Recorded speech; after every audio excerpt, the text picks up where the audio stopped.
Financial markets పై పట్టు సాధించాలనుకునే వాళ్ళు Revanth conduct చేసే వెబినార్ కోసం ఈ నెంబర్ కి కాల్ చేయండి. సుమన్ టీవీ ప్రేక్షకులకు నమస్కారం. నేను మీ రేవంత్. సో ఒక్కసారి మళ్ళీ మార్కెట్ అప్డేట్ ఏంటో చూద్దాము. సో రెగ్యులర్గా చేసుకుంటూ ఉందాం మార్కెట్ అప్డేట్స్కి సంబంధించి. సో ఇన్వెస్టర్స్కి కానీ ట్రేడర్స్కి కానీ ఉపయోగపడుతుంది. సో మార్కెట్లో పొలిటికల్ టెన్షన్ అయితే చాలా క్లియర్గా అనిపిస్తుంది. స్టాక్ మార్కెట్స్లో డైరెక్ట్గా కనిపించినా కనిపించకపోయినా. సో ఎప్పుడైతే మనకు ఎలక్షన్స్ కంప్లీట్ అయిపోయాయి, ఇంకా రిజల్ట్స్కి దగ్గర పడుతున్నాం, ఎగ్జిట్ పోల్ రిజల్ట్స్కి కూడా దగ్గర పడుతున్నాం అనే టెన్షన్ స్టార్ట్ అవుతున్న దగ్గర నుంచి మార్కెట్లో ఒక సెల్లింగ్ అనేది క్రియేట్ అయింది. సో బేసిక్గా మనకి ఒక మంచి ర్యాలీ డిసెంబర్లో ఈ ఎలక్షన్స్ బేస్డ్ ర్యాలీ స్టార్ట్ అయింది. సో ఆ తర్వాత ఎలక్షన్స్ జరుగుతున్న టైంలో ఆల్ టైమ్ హైస్ ఇన్ కూడా నిఫ్టీ టచ్ చేసిన టైం. సో అదే పీరియడ్లో పర్టికులర్గా మనకి అటు కన్సిస్టెంట్ బీజేపీ గవర్నమెంట్ సైడ్ నుంచి వాళ్ళు చేసే పాజిటివ్ కామెంట్స్ వల్ల కొంత ర్యాలీ చూసాం. సో రీసెంట్గా మనకి కాంగ్రెస్ లీడర్ సైడ్ నుంచి వచ్చినటువంటి కొంతవరకు పాజిటివ్ కామెంట్స్, అంటే వాళ్ళ సైడ్గా ఉన్నటువంటి పాజిటివ్ కామెంట్స్ చూసిన తర్వాత కూడా మార్కెట్స్లో కొంతవరకు సెల్లింగ్ అయితే కనిపిస్తుంది. వాళ్ళు ఆల్మోస్ట్ లైక్ గవర్నమెంట్ ఫామ్ చేసేసారు అన్నట్టుగానే వాళ్ళు కూడా చాలా కాన్ఫిడెంట్గా మాట్లాడటం మొదలుపెట్టారు. సో కొన్ని రోజుల క్రితం వరకు మనకి కామెంటరీస్ అన్ని కూడా వన్ సైడెడ్గా మాత్రమే ఉండేవి బీజేపీ సైడ్ నుంచి. ఇప్పుడు కాంగ్రెస్ సైడ్ నుంచి కూడా మనకి కామెంట్స్ రావడం, వాళ్ళు ఫేవరబుల్గా గవర్నమెంట్స్ ఫామ్ చేస్తారు అని కామెంట్స్ రావడంతో మార్కెట్లో కొంతవరకు సెల్లింగ్ ట్రిగ్గర్ అవుతుందనే చెప్పాలి. సో అదే ఎఫ్ఐఎస్ డేటా కనుక గమనించినట్లయితే వాళ్ళు కొంతవరకు వాళ్ళ షార్ట్స్ అన్నిటి కూడా కవర్ చేయడం అయితే మొదలుపెట్టారు. కానీ మనం ఒక డిఫరెంట్ కేస్ సినారియో చూస్తున్నాం. ఇంకొక సైడ్ నుంచేమో మనకి హెచ్ఎన్ఐస్, ప్రో ట్రేడర్స్, ప్రాప్ ట్రేడర్స్ అయి ఉండొచ్చు, హెచ్ఎన్ఐస్ అయి ఉండొచ్చు, వాళ్ళేమో వాళ్ళ యొక్క షార్ట్ పొజిషన్స్ని బిల్డ్ చేయడం మొదలుపెట్టారు. So there could be two views, అక్కడ టూ డిఫరెంట్ వ్యూస్ ఉండొచ్చు. అదే మనకి పర్టికులర్గా ఎఫ్ఐఎస్కి సంబంధించి. So however consistent government form చేయొచ్చు. సో మనం ఒకవేళ ఎంట్రీ పొజిషన్స్ కనుక అంటే షార్ట్ పొజిషన్స్ పెట్టుకోవడం వల్ల నష్టపోతారు అన్న పాయింట్ ఆఫ్ వ్యూలో షార్ట్స్ని తగ్గించుకుంటూ న్యూట్రల్ చేసే ప్రయత్నానికి ఉండొచ్చు. ఇన్ ద సేమ్ వే మనకి ప్రో ట్రేడర్స్ విషయంలో కూడా వాళ్ళ పొజిషన్స్ని న్యూట్రల్ చేస్తున్న ప్రయత్నం కూడా చేస్తుండొచ్చు. So just ahead of elections ఎప్పుడైనా కానీ ఈ టైప్ ఆఫ్ అన్సర్టనిటీ ఉన్నది చాలా కామన్. అండ్ మీరు గమనించినట్లయితే ఇక్కడ ఏదో ఒక పర్టికులర్ సెక్టర్ కరెక్షన్ కాదు, బ్రాడ్ బేస్డ్ మార్కెట్ అంతా కూడా బ్రాడ్ బేస్డ్ కరెక్షన్ అయితే జరుగుతుంది. సో మార్కెట్ ఏ డైరెక్షన్ తీసుకుంటుంది అన్న దానికి సంబంధించి ఎవరికి క్లారిటీ లేదు. అండ్ సర్ప్రైజింగ్లీ నేను కొన్ని కామెంట్స్ చూస్తున్నట్లయితే డైరెక్ట్గా బీజేపీ గెలిచిపోతుంది, మాకు ఎటువంటి ప్రాబ్లం లేదు, మార్కెట్ పెరిగిపోతుంది. మార్కెట్లో ఉన్న వాళ్ళు ఎప్పుడు ఒక విషయాన్ని గుర్తుపెట్టుకోవాలి, మనం బయాస్డ్గా ఉండకూడదు. మన పని మార్కెట్ ఏం చెప్తే అది వినటం వరకే. మనకి ఇండివిజువల్గా ఏ పార్టీకి సంబంధించిన పొలిటికల్గా ఒక వ్యూ ఉండొచ్చు, కానీ అదే మన ఇన్వెస్ట్మెంట్ పాయింట్ ఆఫ్ వ్యూలో చూసుకుంటున్నప్పుడు మాత్రం ఎటువంటి పరిస్థితుల్లో కూడా బయాస్డ్గా ఉండకూడదు. మార్కెట్స్ మీ సెంటిమెంట్స్ని గౌరవించదు. మార్కెట్స్ ఎప్పుడైనా కానీ అక్కడ ఉన్న సిచ్యువేషన్కి అనుకూలంగానే రియాక్ట్ అవుతుంది, కానీ మీరేమనుకుంటున్నారు అన్న దాని మీద రియాక్షన్స్ తీసుకోవు.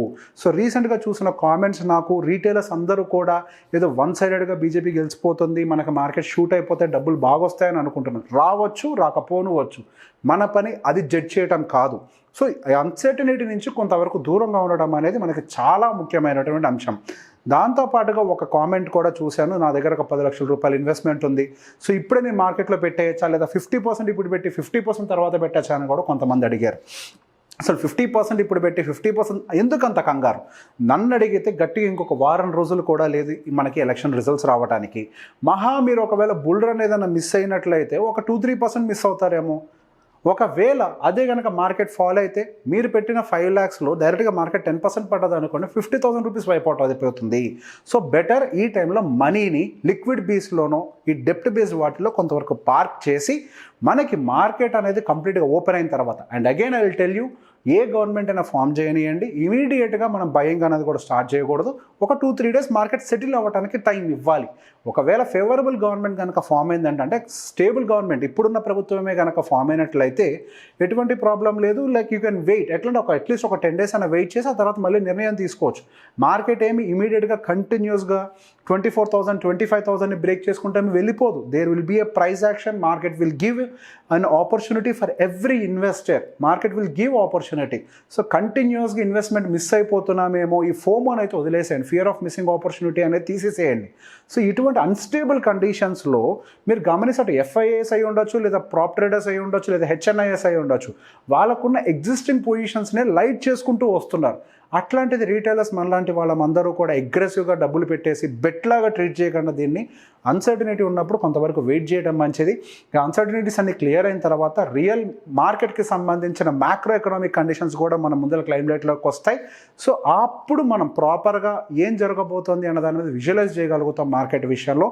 సో ఎవరైతే డబ్బులు ఇప్పుడు రెడీగా పెట్టుకొని ఉన్నారో బెటర్, ఇంకొక 1 వీక్ కూడా లేదు కాబట్టి డెప్ట్ బేస్డ్ ఫండ్స్లోనో ఎందులోనో మీరు పార్క్ చేసి కనుక ఉంచినట్లయితే మీకు అందులో ఎంతో కొంత రిటర్న్ అయితే జనరేట్ అవుతుంది.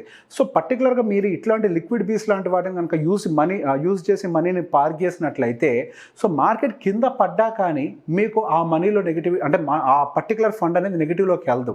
సో మీకు ఆ కిందకు వచ్చిన తర్వాత ఇదే ఫండ్ యూజ్ చేసి కావాలంటే కింద లోవర్ లెవెల్స్లో మళ్ళీ పర్చేస్ చేసుకోండి.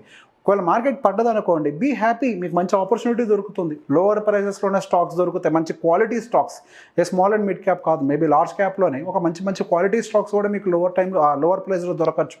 సో బేసిక్గా వెయిట్ చేసి చేయటం వల్ల మనకి ఉపయోగం జరుగుతుంది, కానీ కంగారు మీద మాత్రం ఎటువంటి పరిస్థితుల్లో పెట్టుబడులు పెట్టుకుంటూ వెళ్ళిపోకండి.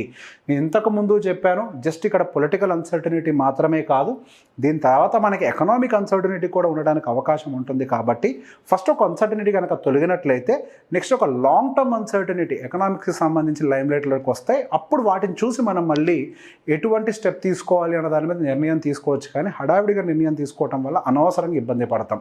సో ఈ వీడియో కనుక మీకు నచ్చినట్లయితే లైక్ చేయండి, షేర్ చేయండి. Thank you. ఫైనాన్షియల్ మార్కెట్స్ పై పట్టు సాధించాలనుకునే వాళ్ళు రేవంత్ కండక్ట్ చేసే వెబినార్ కోసం ఈ నెంబర్ కి కాల్ చేయండి.